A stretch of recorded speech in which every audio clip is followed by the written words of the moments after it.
আসসালামু আলাইকুম। আজকে আপনাদের সামনে আমি একটা নতুন ভিডিও নিয়ে এসেছি। কিছুদিন আগে আপনাদের আমি দেখিয়েছিলাম যে 5টি মুরগি একসাথে কুচে বসিয়েছিলাম।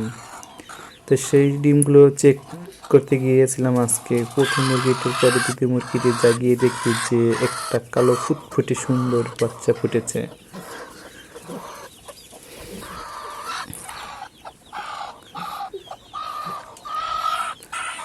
তারপর তৃতীয় মুরগিটি আমি জাগিয়ে দেখতে পেলাম যে খুব সুন্দর 4টা বাচ্চা ফুটেছে।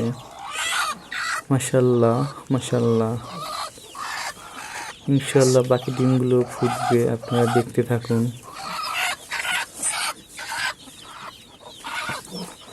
চতুর্থ মুরগিটি এখনো ডিম ফুটে বের হয়নি, তবে 2-1 দিনে সম্ভবত বের হবে, ডিমের অবস্থা দেখি বোঝা যাচ্ছে।